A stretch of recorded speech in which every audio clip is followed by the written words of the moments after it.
In this lesson, I'm going to show you how to create dry sand using N particles combined with N constraint. So let's get started. Make sure you open the scene called Dry Sand Start version 01. So when you open the scene, you'll see two geometries in the scene, okay? So let's select the geometry first, and let's go to N particles, and let's go to Fill Object option box, and let's click on Edit and reset the settings.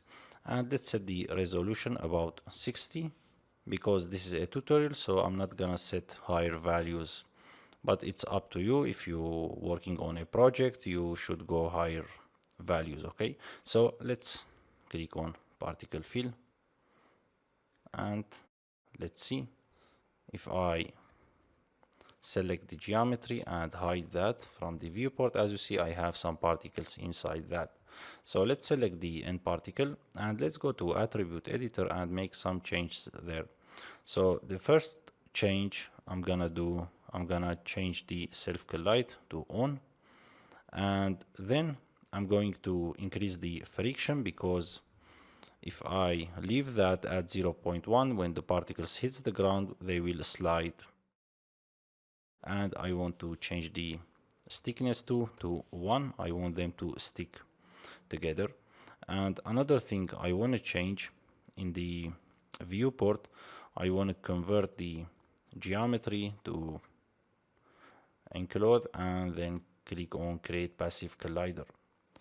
We can convert the ground to the passive collider, or we can go to nucleus, and then in the nucleus I can just click on use plane. This will create infinite plane for you.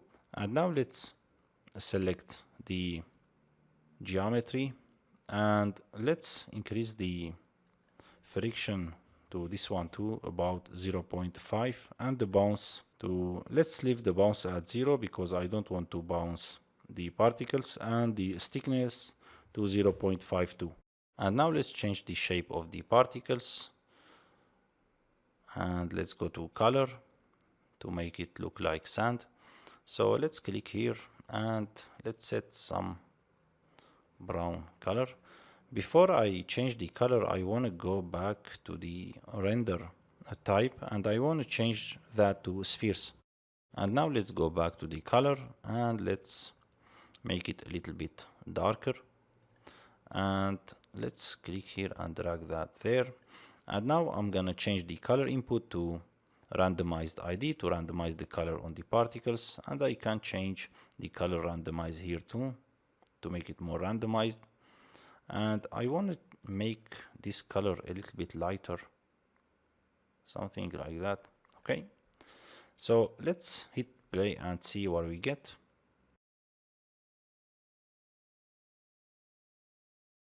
Nothing special about that.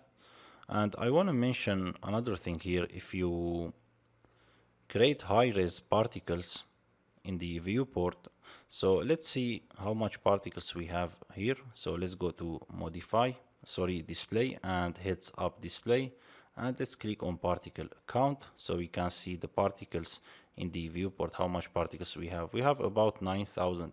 So if you have 50,000 or more, maybe you will get some problems, so your particles will shoot in the viewport up or down, I don't know. So you need to fix that problem by going to nucleus, and in the substeps you need to increase the substeps. Of course, this will take more time to calculate if you increase the substeps. So just I want to mention that, but in our case we don't have any problem. Okay, so now let's select the N particle. Let's go back, and now what if we want to create some clumps or clusters? So I want to make some particles sticks together. So we can do that by right clicking and choosing particle, and let's select this part and this part. Let's go there, and let's select this part and this one.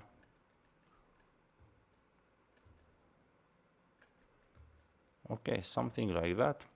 And now I'm gonna go to N constraint, and then I'm gonna click on component to component. So if I click on that, and now you'll see in the outliner I have a dynamic constraint. So select that, and Now let's go to the attribute editor. Don't worry about these options, we'll cover that later. So in the connection method, you need to change that within max distance.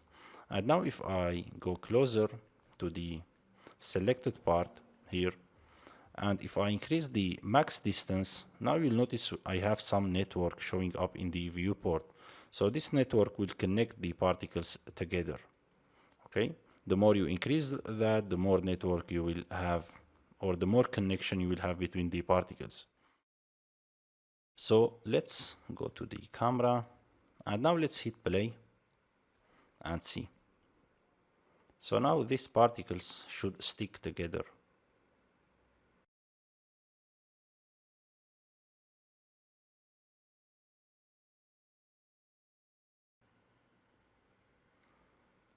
So let's zoom in,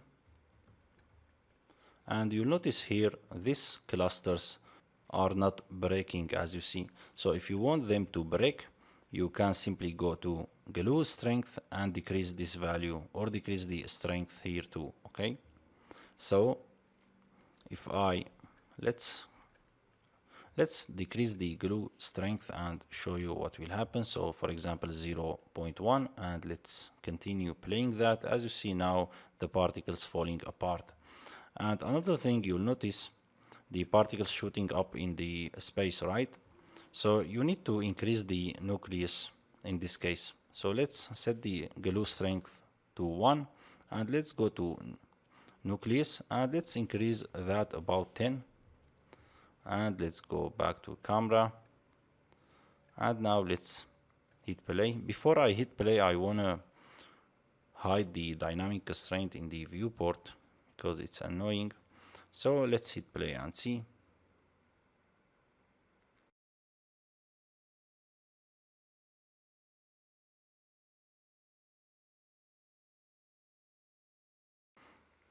Okay, the result is very good. As you see here in the viewport, we have some particles shooting in the space, right? You can increase the substeps a little bit more, for example 16, and I can increase the max collision iterations to about 8. And now I want to make a play blast for that. Let's go image Maya. Okay, let's set the scale to 1, and let's save the file to, okay, and let's hit playback. The result is really good, but you'll notice here we have some really weird stuff, or funny thing is happening here, as this cluster sticks with the collision geometry. So we can fix that, try to fix that by going to dynamic constraint and decrease the strength about 10. It's good, I think. So let's try it again and see. When I set the strength to 10, that didn't fix the problem. So I set it to 2, and that fixed the problem a little bit. You can decrease the glue strength too, and you can go to the geometry, to collision geometry, and decrease the stickiness a little bit more. So that's it for this lesson. See you in the next lesson.